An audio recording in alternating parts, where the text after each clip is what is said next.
দেশনেত্রী বেগম খালেদা জিয়া সম্পর্কে বলে শেষ করা যাবে না, এই কারণ আজকে কোটি কোটি মানুষের যে সমাবেশ, প্রত্যেকটি মানুষ মনের টানে, অন্তরের টানে আজকে দেশনেত্রীকে শেষ বিদায় জানাতে এখানে সমবেত হয়েছে। আপনি নিশ্চয়ই অবগত আছেন, পক্ষান্তরে 17 বছর 16 বছর এই বাংলাদেশের যে স্বৈরশাসক ছিল, তারা যে জাতির পিতা দাবি করত, তার নামটা উচ্চারণ করতে আমার কষ্ট হয়, শেখ মুজিব। আজকে সেই শেখ মুজিবের জানাজায় 17 জন সদস্য ছিলেন, সেই জানাজায় অংশগ্রহণ করেছিলেন। এবং আপনি জানবেন যে তার যেই কাফনের কাপড়টা ছিল এক হিন্দু মহিলার ধুতি, পুরাতন ধুতি দিয়ে তাকে দাফন করা হয়েছে টুঙ্গিপাড়া। এগুলো হচ্ছে গজব। আমি মানুষের উপর নির্যাতন করব, অন্যায় করব, আর তার জন্য আল্লাহ তাকে ছাড় দিবে না কখনো।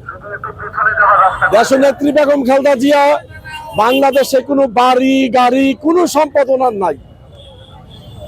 ঠিক শহীদ রাষ্ট্রপতি জিয়াউর রহমানও একই অবস্থা ছিলেন, ওনার আদর্শে উনি আদর্শিত।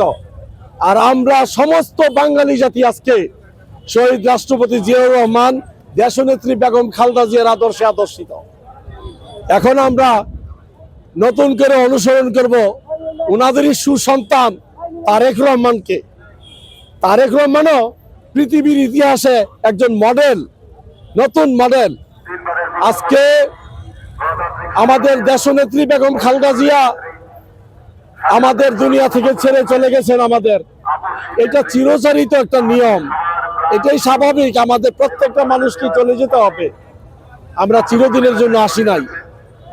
তবে মৃত্যুর অনেক ধরন আছে, যেটা হচ্ছে ভালো এবং মন্দ।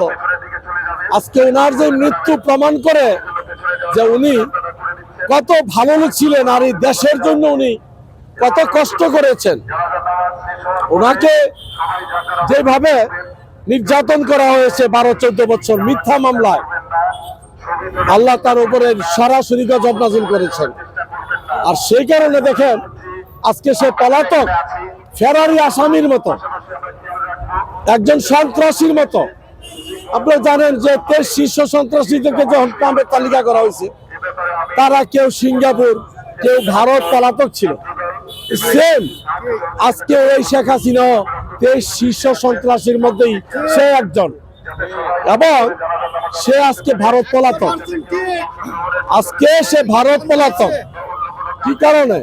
সে একজন সন্ত্রাসী ছিল, মুক্তিযুদ্ধের নাম বিক্রি করে এই 17 বছর সে বাংলাদেশকে চাইছিল তার হাতের ইয়াতে রাখবে, 41 সন পর্যন্ত সে দেশ শাসন করবে। কিন্তু আল্লাহ তো আমাদের আছেন, একজন সৃষ্টিকর্তা, যিনি আমাদেরকে সৃষ্টি করছেন। আমি আপনার সাথে অবিচার করব, আপনি আমার সাথে অবিচার করবেন, আল্লাহ তো আপনাকে দিবে না, সেই সুযোগ আপনি পাবেন না। সুতরাং আজকে এই শেখ হাসিনার যে পতন, এটা পৃথিবীর ইতিহাসে খুব করুণ পতন। এই পতন শুধুমাত্র মানুষের অভিশাপের কারণে আজকে তার এই পতন। পক্ষান্তরে আজকে দেখেন মানুষের কত দোয়া।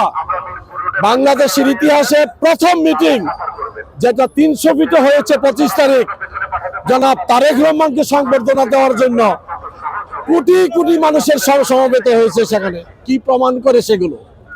তারেক রহমান কি?